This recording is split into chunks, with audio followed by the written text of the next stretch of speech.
Felice Snade. I'm a professional with the Jewish Federation, and I'm so glad to welcome you all to our very first virtual program today called Aging and Coping in the New Normal.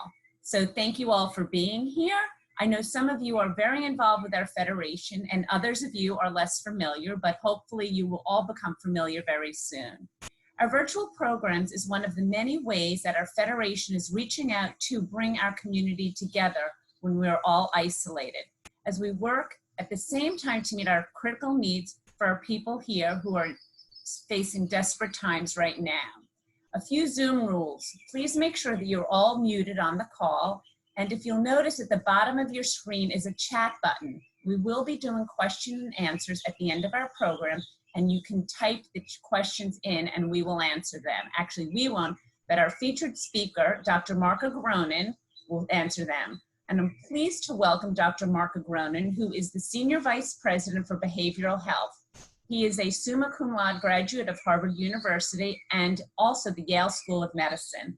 Marc is a board-certified adult and geriatric psychiatrist and the author of the acclaimed books, How We Age, and his latest, The End of Old Age. Dr. Agronin is a national expert in Alzheimer's disease and other geriatric mental health issues, and runs both the Memory and Research Center called Mind Institute of Miami Jewish Health, where he has worked since 1999. He is also the proud parent of 3 young men and has a lovely wife, Robin, who's one of our colleagues, and a very devoted Jewish philanthropist. So thank you, Marc, for joining us, and it's all up to you now. Well, thank you so much for the introduction. It's really wonderful to be here this morning. We are really living through extraordinary times. None of us have a frame of reference for this. Literally, we're pioneers going through a very challenging time. And I thought, what would be a better way to start off this lecture series, but by talking about not only how we cope with some of the stress, but I also really want to focus on a topic that really gets short shrift during this time, and that's the strengths that we all have that aging gives us. And I think this is so important because if you listen to the news, pretty much all we hear about is how the older we get, the more vulnerable we are during this time, the more vulnerable physically we are, and the fact that older people will be more isolated, won't have access to the resources. It's a pretty sobering message. But I'd like to give you a counterpoint to that and really not only remind you about the strengths that we have with aging that can help us cope during this time, but I think, and you may be surprised to hear this, but actually to help us thrive and really be some of the best leaders during this time. So that's the overall message. In a minute, I'm going to switch over to my slides and share that. And I'd love to have some questions and discussion at the end for all of us to reflect upon this message. My hope is that it will be empowering to everyone here and will help you cope even better. But by way of introduction, again, I'm a psychiatrist by training. My focus is on working with older individuals, and especially with the Mind Institute that I'm running at Miami Jewish Health, our big focus is on Alzheimer's disease. That's not going to be our topic this morning, but just to give you a context that normally what I focus on is areas in which people are really, really debilitated. Today, you're going to see really some of the strengths that I've learned from everyone that I've worked with. So with that, I'm going to switch over to the slides and we'll start the presentation.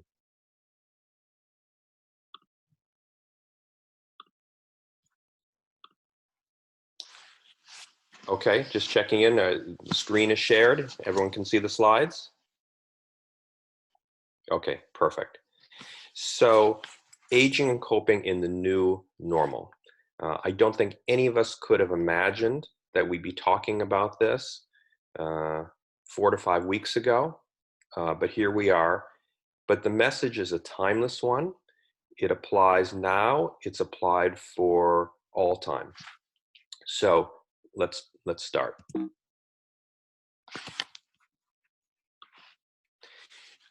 This is just a view of where I work at Miami Jewish Health. We actually have on campus the largest nursing home in the country.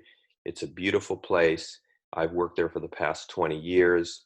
And again, with a focus on older individuals with all different forms of psychiatric disorders, and with a focus on neurocognitive impairment. I'll talk a little bit about that today, and I'm happy to answer any questions you might have relative to that. We are all feeling the stress right now. There's no question about that. We're doing something we've never had to do before. We've never been isolated in our homes like this. Thank God we have Zoom and other technologies to connect with one another. But nonetheless, it's a very stressful time. And so I like to begin by focusing on how to recognize stress for anyone, what we can do about it, and then I'm going to focus on some of the strengths that can really elevate us and help us to thrive even during this time. So keep in mind, when we talk about stress, whether it's physical stress or emotional stress, it can manifest in many different ways. Everyone has different ways of expressing this. For some people, it's primarily psychological. They worry, they have anxiety. Some people, they feel sad. Other people get very irritable. Look for changes in sleep and appetite. And it can vary. Some people, it's more difficulty with both. Some people, they sleep or eat in excess. But those changes can be an indication that stress is having an impact. Some people speak through their body. They can have headaches, muscle aches, lots of other physical pains. I'd be willing to bet there's not a person listening today who hasn't had a sniffle, a cough, some minor physical symptom, and they worried, what does this mean? And our imaginations can sometimes get the best of us. Those are common changes under stress. Your attention, your concentration, your motivation can change during this time as well. Some people have really recurrent troublesome thoughts. They're panicked over it and it's hard to get back on track. Other people just want to hunker down and remain isolated from others, thinking that just because we have to physically isolate, it means we also have to psychologically or socially isolate from others. Some people just feel overwhelmed and that drives that isolation.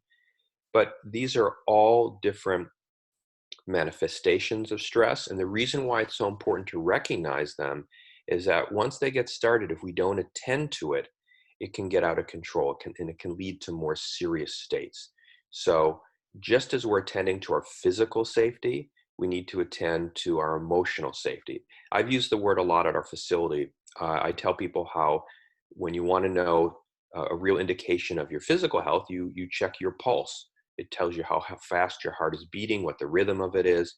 Think about your emotional pulse. What's going on inside? How are you feeling? Are you having any of these changes in how you feel emotionally, in your function? Any alterations in that indicate a reason to focus on it. So of course, the logical question is, what should we do about this? How do you reduce stress? So I've listed a whole bunch of different suggestions. My guess is you know these well, you've read them. It's important to focus on them. It's important to really engage in them. It's important to take breaks to relax and distract yourself. I know you might be thinking, well, I'm already at home. Isn't that a long break? In some ways, yes, but you have to be deliberate about giving yourself some time to rebalance yourself. Slow, deep breathing is one of the best things you can do. And when I say slow, deep breathing, I don't mean just the regular breathing we do throughout the day, but to take a few minutes to sit in a comfortable place, close your eyes if you need to, if listening to some music helps, and breathe through your diaphragm. One good way to know you're breathing through your diaphragm is if you put your hand on your stomach, and when you take a deep breath, your hand rises on your stomach. It tells you that you're breathing through your diaphragm. And what happens when you take slow, deep breaths like that, literally a part of your nervous system that helps to relax you is activated. That part of your nervous system helps to slow your breathing, relax your muscles, release tension in your body. Even if your mind is not caught up with your body at that point, it makes a difference. Incorporate music, singing, prayer, especially with Shabbat coming tonight. Prayer can really make a difference, whether alone or with other people. Take a walk and get other exercise. Even with the shelter-in-place regulations, you still can go out and get sunlight and get fresh air, as long as you're social distancing in the proper way. It's important to make sure you're getting enough hydration, eating healthy foods during this time, adequate but not too much rest or sleep. This is key. Spend time with other people, whether it's on the phone, texting, sending funny memes to one another, smiling, laughing.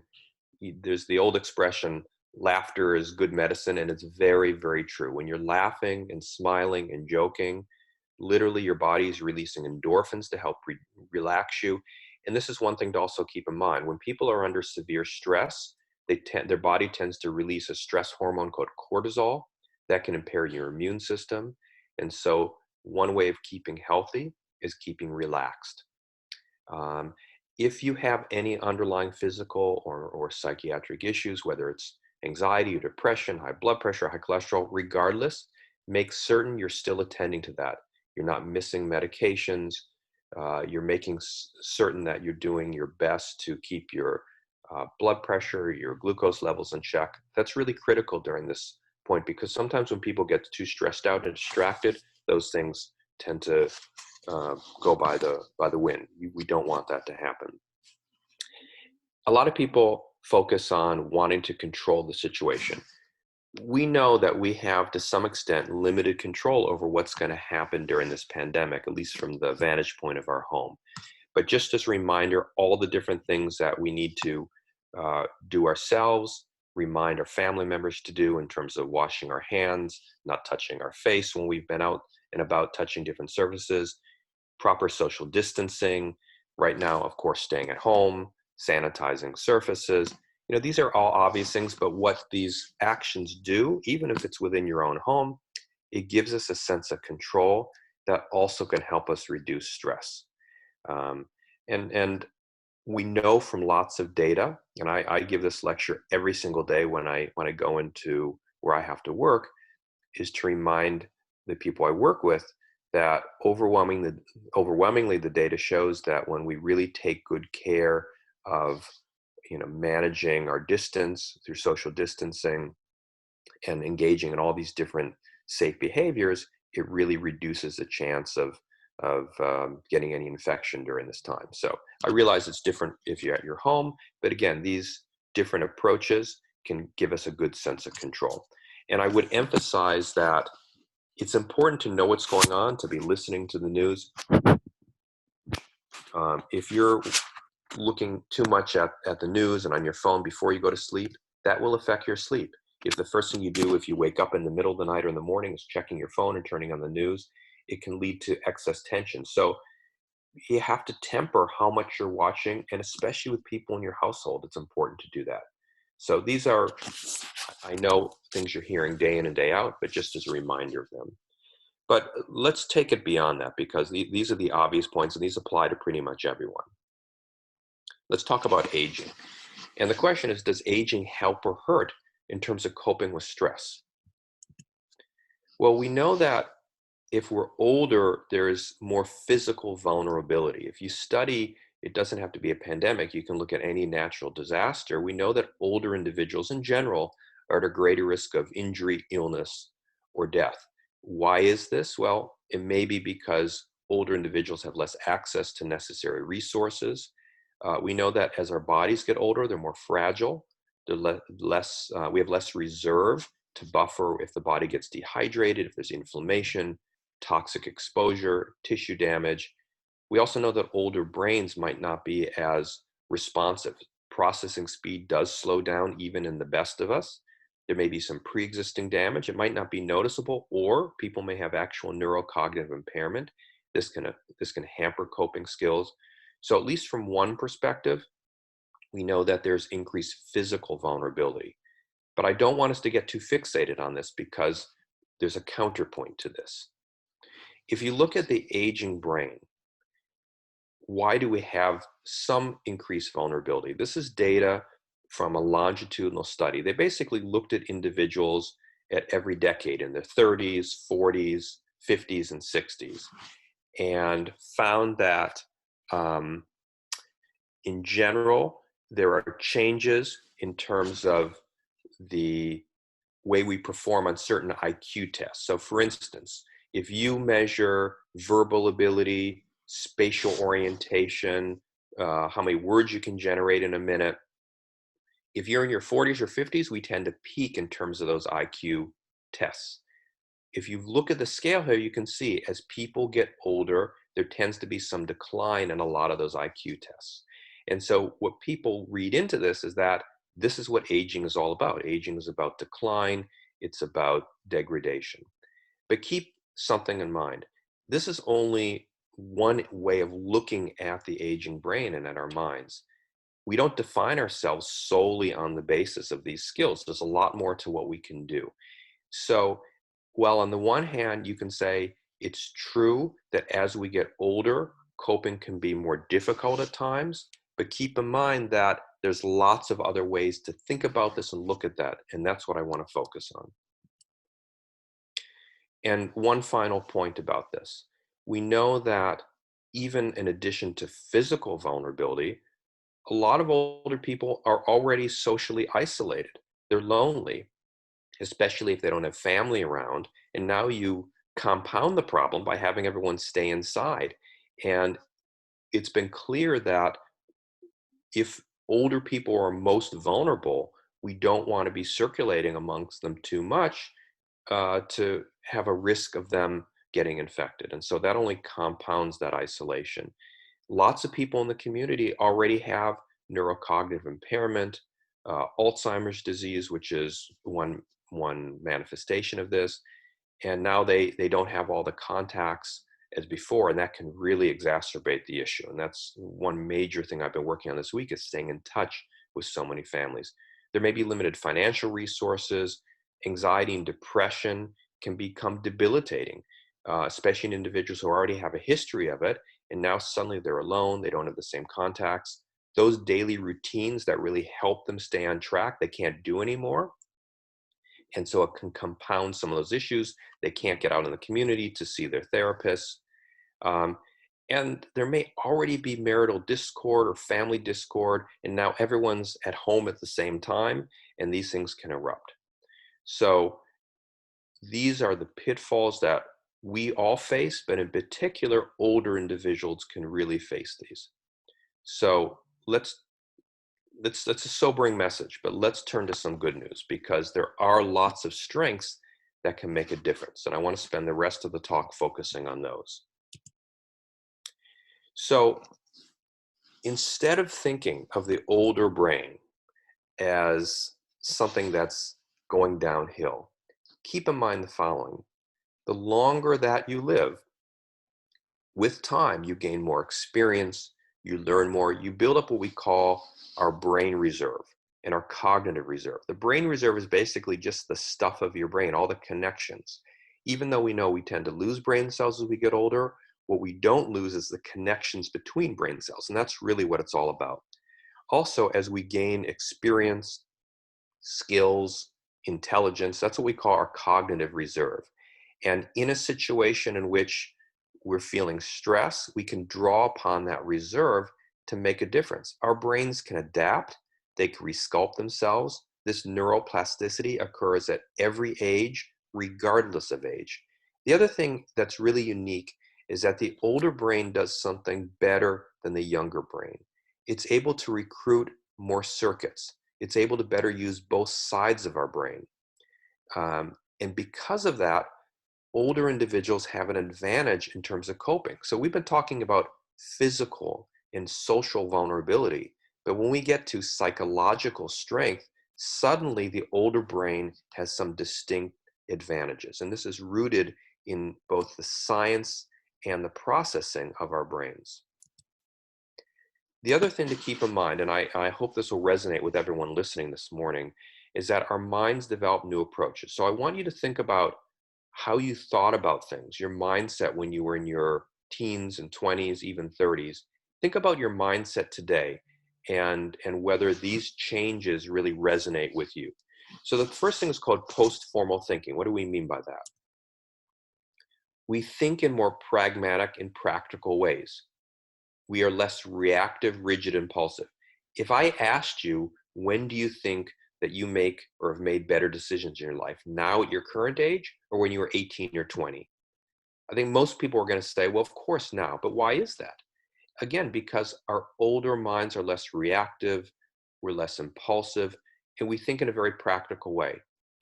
Along the lines of this is a theory called socio-emotional selectivity. And basically what that says is that the older mind prefers more positive experiences. We gravitate towards more meaningful goals. This notion that getting older means getting more depressed is simply not true. It's a stereotype, it's a myth.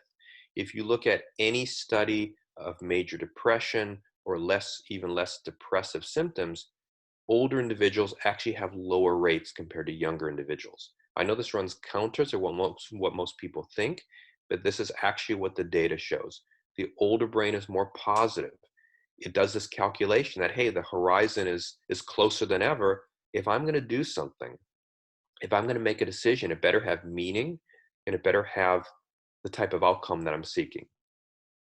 The final thing we call developmental intelligence, which basically explains how we combine all of our ways of thinking, our emotions, our judgments into a more balanced and integrative way. This is really, when you answer the question, I make better decisions today, it's because we can draw upon everything we've learned and experienced and done in our lives to bring that to bear in situations.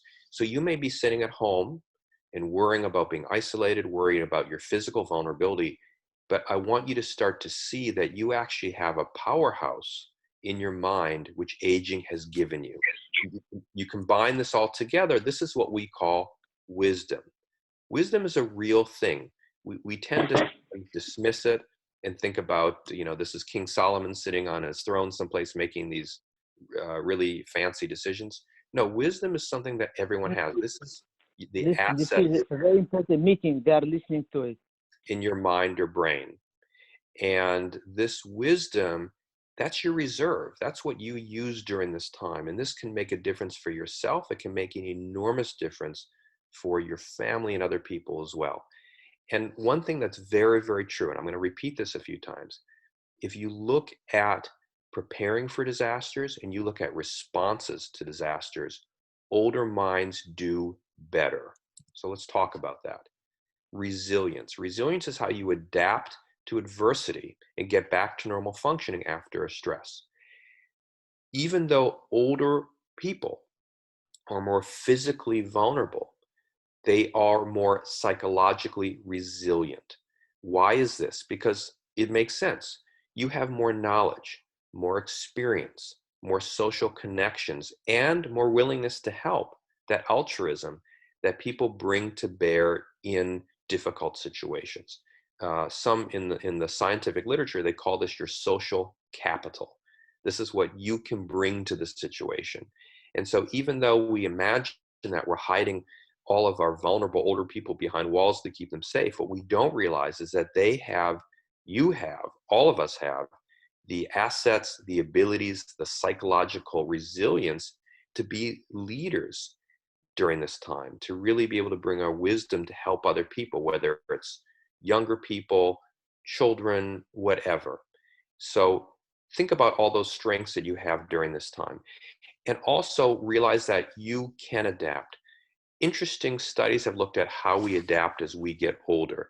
And some of you may have seen perform, or you know the pianist Arthur Rubinstein. And when he got older and performed, there's no question that his mind nor his fingers were as nimble as when he was younger. He didn't have the same mental processing he had, but time and time again, people commented how his performances had such a depth and such a beauty to them. And they wondered, how do you do that? How, with all these physical changes, do you perform at such a high level, at such a deeper level? And he explained what he does, and this is in line with a theory of adaptation. He said, I make more selective choices in terms of what I perform. I'm going to perform something that it's either easier or I have a greater talent to do. We're all more selective in the choices we make, what we choose to do. He also said he had to optimize his performance. He has to practice an enormous amount. And this is true for all of us. We still might want to, play certain activities, engage in different pursuits. Maybe we need to be more selective, but we also have to really focus on what do we need to do physically or mentally to really prepare. And finally, he talked about how he will make certain changes to compensate. So maybe he was performing a piece that there's a part where you had to play really quickly, and he would play it louder or with a certain depth to emphasize an example of that. And so what happened is that by adapting, it's not that things were slower or things were worse, they were different. And that difference made them better in many respects. And so think about this time, if you're sitting there and kind of down on yourself because of what you lacked during this time, think about actually on the opposite spectrum, what you have and how you can adapt to still be involved. Look, we're adapting now. We're not meeting in person, but in some ways, I think about this, I can reach more people with this talk and have a more in-depth discussion by Zoom. To be frank with you, a month and a half ago, I didn't even know Zoom existed. I don't think any of us knew Zoom existed. Here we are in a whole new world. We've adapted, and we will continue to adapt in many different ways. Two other things that I want you to really keep in mind. Two elements we don't always think about that make an enormous difference here. One is purpose. There's a really intriguing study in the United States called the MIDAS study. It stands for midlife in the US. And they literally study the degree of purpose someone has. And what they find is that people with a higher degree of purpose have fewer heart attacks and strokes. They have lower rates of mortality. They live longer. This is really extraordinary. Part of having purpose is having goals, having a mission, believing in yourself. It makes a difference. And so from your homes, from your apartments or condos, wherever you're staying now, realize that it's not just about laying about and feeling like you can't do anything. Think about what you can do. And just to give you an example, I have a friend of mine who is a seamstress. Her grandfather was a tailor, and many generations later, she's still sewing. She makes absolutely beautiful artistic quilts. And she called me and said, I can't sit here alone and do nothing. Can I make you face masks for your facility? She and her friends got out their sewing needles and their sewing machines. They're making the most beautiful face masks. She sent the first batch the other day. We washed them. I can't even tell you the expression on the staff members when I gave them these beautiful masks to wear either over or under their paper masks. It was so heartwarming. From her home, she used her wisdom. She had a sense of purpose. She made something beautiful, and it made an enormous difference for people. So that's just one example, but my guess is everyone has different things they can offer, whether it's calling someone, reaching out to people, being in contact with grandchildren. You know, we've all complained for years that people are not talking, they're not spending time together. Well, guess what? we are captives in our homes right now, captives on the phone with people. This is an enormous opportunity to reconnect. And if you're a parent or grandparent, your kids, your grandchildren, they need your wisdom now, and you have the opportunity to give them a good dose of it. And we know that with a good sense of purpose, it makes us be more positive. And people who have a more positive view of aging have better health. There's even a reduced risk of Alzheimer's disease. One study showed that people live up to 7 years longer. I'm going to tell you, I can't recommend a pill, a supplement, or a diet that's going to help in this way. And it really fits what's called the stereotype embodiment theory. This is developed by a Yale psychologist by the name of Becca Levy. And basically what she indicates is that you become what you think you are. If you feel positive about your health, about your abilities, about what you can do, you tend to do better. On the other hand, people who have a more negative view of their aging have poorer health, poorer function, shorter lives. And I want to emphasize this is not about being happy or smiling. That's would be good. It's about believing in yourself, telling you that you can do something, you can have a role. And that's really what I wanted to emphasize in this talk, is that you have to understand that aging has given you certain key strengths: wisdom, purpose, resilience. In a minute, I'm going to talk about creativity. Now's the time to really focus on that and think about ways in which you can apply that in your life and in the lives of other people. And on that note of creativity, contrary to what many people think, creativity actually improves as people get older. If you look at great folk artists, almost universally, they tend to peak in terms of their creativity later in life. This is just one illustration. I'm sure everyone remembers Grandma Moses, but she is not unique. And so if you're home right now, maybe you can take up something creative, painting or sewing or weaving or quilting, whatever. It's easy to get supplies delivered to your house. But creativity is not just something artistic. It can be problem solving, writing, starting new relationships. Maybe this is you're going to start telling or writing down your life stories for your grandchildren or sharing them with them. Think about all the things you can do. Now is the time to do it, and can really make a difference. I promise you, I guarantee it.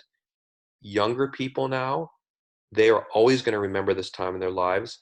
They will really remember what they did. If a lot of this was spending time on phone, email, Skype, whatever, with their parents, grandparents, aunts, uncles, neighbors, that they're going to remember. And you have wisdom and stories and experiences and knowledge that you can pass on to them now. And this is one important thing. Everyone is struggling to cope right now. Older individuals, and I've seen this universally, are better at coping now. You can comfort, help, guide younger people during this time, give them a perspective. I was walking through campus the other day. I was rushing across our campus, and I heard someone call my name. This woman was sitting on a bench. She said, "Dr. Agronin, I want to talk to you." And I went over to her. Of course, I kept my proper social distance. I had my mask on. This is a 100-year-old woman living on our campus.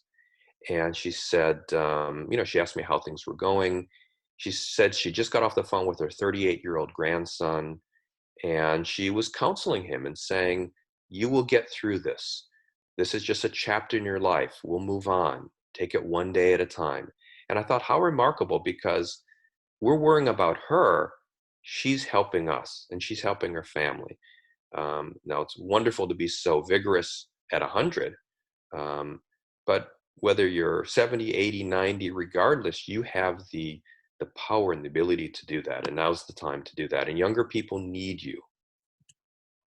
So let me finish up by just giving you a few tips here. What can you do to make things better? Improving aging, coping with stress, making that more effective. And I will tell you that in addition, even though we're not talking today about memory or about neurocognitive changes, that could be a different talk. But these things have a benefit in terms of all that. So, we talked earlier about the obvious safety things you can do at home, but let's talk a little broadly, a little broader about this. So first of all, keep in mind, there is no magic formula. People get fixated on potions and supplements and brain tonics during this time. That's not what's going to make the difference. That's not the change. And there's no evidence that those things work. I understand that people rely on those, but again, the true formula here is not sitting at home taking some brain tonic. It's using your brain and exercising with other people. So let's look at what science shows us can make a difference for our brains. I also want to emphasize that cannabis, CBD oil, there's just no evidence that these make an enormous difference. There's a lot of wishful thinking, a lot of people thinking business-wise this makes a difference. But this is the wrong time for people to, turn to alcohol or other substances, cannabis, unless they've been using it for a specific medical basis.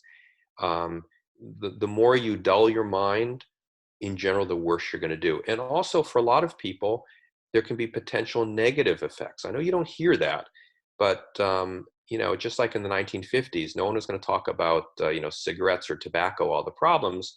They touted these to be the next greatest thing. Just keep in mind, now is the time to focus on scientifically established healthy approaches, and not to kind of lose your mind in other areas. And I want to emphasize that because I get calls all the time, people who they don't want to exercise, they don't want to do brain games, they don't want to take FDA approved medications, but they do want to rub CBD oil on their skin, hoping that that's going to make the difference. So as a physician, I really need to deal in the science of this. And, I think there's been enough good news up to this not to, go down a rabbit hole with things that don't make a difference. So let's talk about a brain healthy lifestyle, what that means. Physical exercise is really critical, 30 to 60 minutes most days a week. Obviously, we're limited in what we can do, but as long as you're doing proper social distancing, meaning at least 6 feet, but preferably more from other people, aside from people in your household, get out in the sun, take a walk. This improves the blood flow to your brain. When you're moving, your brain releases what are called neural growth factors. It makes your brain cells more apt to connect with one another. Those physical movements are really important. Diet-wise, the only diet that's shown to have any benefit for your brain time and time again is really simple. It's basically a Mediterranean diet, rich in fruits and vegetables, fish, or other healthy oils like olive oil, less focus on sugar and processed foods. One glass of wine or spirit is okay if you already do that. I'm not recommending you start that, but if you look at diets around the world where people live longest, this is the approach to it. This is really important. It's easy during this time to just eat comfort foods and chips and carbohydrates and a lot of junk. We're all doing it at times, but try to take a step back and realize that over the next few weeks and months, you need to keep healthy, and a diet is a big part of that. It might be more difficult to get fresh fruits and vegetables if you're not going out to the supermarket now, but there still is a way to get them or get them in some form. Do things that stimulate your brain, puzzles. I know it's hard to do volunteer work in person now, but over the phone you can do a lot. There are so many different adult education courses now that are open on the internet. If you don't, obviously anyone on Zoom today is able to use, the computer, but, this is a good time to get, people to help you really learn in terms of using your phone, using the internet. I just saw the other day, the Harvard's #1 course on happiness. They're allowing people to just log on and do for free. So many museums are allowing you to do virtual visits. There are sites where you can learn new skills or languages. Get moving with that. Stimulate your brain. As long as you're doing something active and that you enjoy, that's the point. There is no one single game or approach that makes a difference, but try to cross-train your brain, meaning do different things. And finally, as I mentioned before, you've got to take care of your brain. You have to soothe your brain. Make sure you're getting enough sleep and rest, adequate hydration.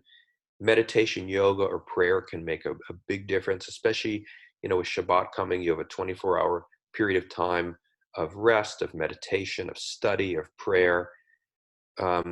We've known for thousands of years that people need this. I think everyone is seeing how important this is, especially during a time of stress. Keep in touch with your doctor if you're worried about any symptoms. Obviously, right now, people are not going out to offices as much unless it's really critical, certainly not the hospital. But, there's lots of ways to keep in touch with your doctor. Many offices are doing telehealth. And, finally, think about your life portfolio as much as you think about your financial portfolio. Your life portfolio is full of those strengths we talked about in today: wisdom, resilience, purpose, creativity. And I think I've talked about a lot of the strategies to boost all of these strengths, but get engaged with other people with different interests. That will make a difference during this time. And I would actually suggest sitting down and making a list of all the things that you can do alone with other people during this time. What you need. Do you need to order any games or puzzles or get help getting your computer set up? And then start reaching out and doing this. Have a plan during this time. You don't want to just wake up with an aimless approach. Celebrate aging during this time. I know it's such a difficult time. We're nervous, we're worried, we're under stress, but we also have to smile, laugh, have fun, celebrate what we do have, and realize that that's going to get us through this. And we have enormous strengths and resources that we can draw upon. And what I hope you've seen clearly today is that aging, contrary to being a liability, can actually be your greatest strength during this time. And I want to leave you with a quote from the book of Psalms. This message I'm giving you today is not new. I didn't invent it. And actually, this is from the book of Psalms, probably written 3,000 years ago, and you can see that the psalmists at the time really had a true understanding of my message. Even in old age, they will still produce fruits. They will remain vital and green. We say this prayer every single day in the morning. It's a message of vitality, of strength, of possibility as we get older. And you can see here is this beautiful photo, the Negev desert that we think is colorless and lifeless, but there's beautiful blooming in front of it. And I'm certain many of you have been there and you've seen this with your own two eyes. So with that, in a minute, I'm going to turn on the chat here and see what questions you have. If you're really interested in reading more, I have 3 books out that have this message, How We Age, A Doctor's Journey into the Heart of Growing Old, is really a positive view on aging based on a lot of my experiences working with older people. My latest book, The End of Old Age, is basically what we talked about today with more details. I didn't give away the entire formula, so that's a good resource. And if you are a caregiver for someone who has Alzheimer's disease or dementia, I have a really handy book called The Dementia Caregiver. And the best way to find any of these books is you can just go on Amazon and just type in my name and they will pop up pretty readily. So with that, I think what I'll do, I'm going to turn to my face in a moment. Dr. Agronin, do you want me to read the questions to you that are being said, or do you want to just pick and choose? Well, let me look in the chat box. I'm going to go through this and see. Okay, I just want to remind everyone that if you have questions, please use your chat and do not unmute. Okay, so I'll go through some of the questions. So, Right. When we define, what's an aging population, typically we say 65 and above just because, historically that's when Medicare kicked in. But, for me, when we really talk about these changing aging, we're really talking about 50 and above. I work with people mostly in their 80s and 90s. So, 50 or 60 is kind of like a teenager on my scale. But consider the fact that we are all aging. And once we get past midlife, once we start to take note of changes in our bodies and brains, once we get those letters from AARP, I think they come earlier and earlier now, that's really when we begin to build up all these assets of aging. So we can be a little loose with that definition. One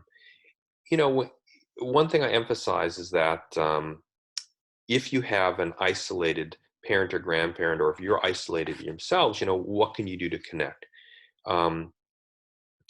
Making phone calls is good. FaceTime, Skype, even writing letters, honestly, is a good way to connect. Old-fashioned ways are coming back in. But I would have a plan for it. So it's one thing to call them and say, hi, how you doing? It may be a better way to say, hi, how are you doing? Let's talk about X, Y, or Z. Or, let's make a plan. Can we do this? Or, we're going to have a Skype conference and, we'll do a Shabbat dinner together, whatever. Try to build some plan into it so it's not just a, perfunctory, hi, how you doing? Okay, talk to you tomorrow. Make it more meaningful, add some purpose to it. Some people ask, and this is an interesting question, if you're, you talked about the older brain being more practical and pragmatic, but, can that actually have the opposite effect? So, there are stereotypes that, some people as they get older, we say, our minds get kind of stuck in their ways. They don't like to change. They get very focused on something. I will tell you when this issue came up. The first week or two, as this pandemic was unfolding, I was getting a lot of calls from people, and I, to be frank, had these discussions with my own parents, saying, why are you going out? Stay in the house. You don't need to do that. There's someone wrote as a national article, someone wrote about having a big fight with his parents, that they seem to be just kind of running out like teenagers and not really taking seriously these things. And I don't think that was universally the case. But I think someone might argue that, well, someone's being practical and pragmatic and saying, look, I want to meet with my friends. I want to go out. I need to do this. And that's just what I'm going to do. And, if there's a risk, there's a risk. So, without question, I think some older individuals are not as risk averse because, look, you've lived your whole life and it's now or never to some extent. And, if you're 30 or 40, giving up a few weeks or months of your life to stay at home might not be such a big deal. If you're 80 or 90, maybe it is a big deal. It may mean you're going to miss out on some of the, precious opportunities you have for your routines. Um, I think it's important that we understand one another. We realize that, um, older individuals, maybe when they're thinking pragmatically, it seems short-sighted to us, but it's really a reflection of changes in mindset. Um, we just need to understand and talk and dialogue about this. Yelling, screaming, fighting is not going to make the difference there. Um, Someone made a comment that they had a friend who lost a husband a couple years ago, moved in with her adult daughter, and felt useful again. What about these multi-generational living arrangements? It used to be, we all know this, if you go back a few generations ago, most households were multi-generational. If you were older, you didn't go to a nursing home or a retirement center, you lived with family. And lots of people have these usually wonderful experiences of having an older grandparent in the house with them. Um, Keep in mind that, not as many people lived longer back then. And so, if you were 60 or 70, that was pretty old back then. Nowadays, you're just getting started at that point. And there weren't, nowadays there are senior communities and whatnot where people who actually want to live in. But I think multi-generational households, whether it's just visiting, spending time together, or living all the time, can be really, really wonderful. But again, it's about how do you connect with someone? What's your purpose with them? Do you have meaningful connections? And that's why you have to really be thoughtful about this. Just having an older person in the house or you living with them doesn't mean everything is going to be great. But part of my message with this talk is that if you realize the wisdom, the experience, the assets that someone has, it really can be transformative and make a difference there. This is a good question. What about stress on people who have Alzheimer's disease or other neurocognitive impairment? On the one hand, it's less, because if you have moderate to severe memory impairment, you're not necessarily watching the news or up on what's going on, and you may be oblivious to it. And even if you do hear about it, you might not remember it. And so I'm finding that it's not really having much impact at all. People are just kind of living their normal lives. What can have an impact is if you share too much with them in the moment, people can get very reactive to it and get nervous. Even if they forget it, when they hear it again, you're almost like re-traumatizing them. Similarly, with ourselves, and I would emphasize with kids too, don't overwhelm anyone, including yourself, with all this information. If you watch CNN for part of the day, watching it 24/7 is not going to necessarily give you more information or leave you better prepared. You have to be selective in terms of what you're watching, who's watching it, how long you're watching this stuff for, reading about it. Um, you know, the media is going to report stories a lot. Things get sensationalized. It doesn't mean that they're not important or true. Those things are very important. But again, you have to meter how much you're exposing yourself to. That's really important to do. And it's the same with people who have Alzheimer's disease. So someone wrote how they're doing well. They learned that their 52-year-old daughter may have the virus. They're trying to remain positive. Yeah, I mean, these are going to be very difficult times. I think, and this is why we have to look at the broader context here. If you look at all the data, the vast majority of individuals do fine. They do well with this. If you turn on the TV, go on the internet, you're not going to see 500 stories about people doing well. You're going to see the one or two stories of people not doing well. It does, and that tells us how seriously we need to take this.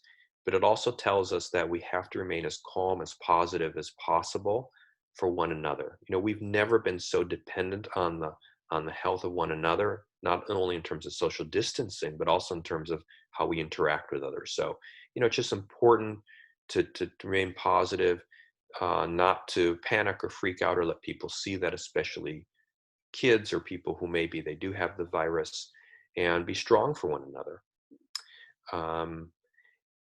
Someone mentioned about how their older mother is listening to this in Buenos Aires. I'm sorry, we're not doing this in Spanish, but I think that's a good idea. We can do Federation can do some Spanish programming. But I have to tell you what I've seen over and over again with the staff.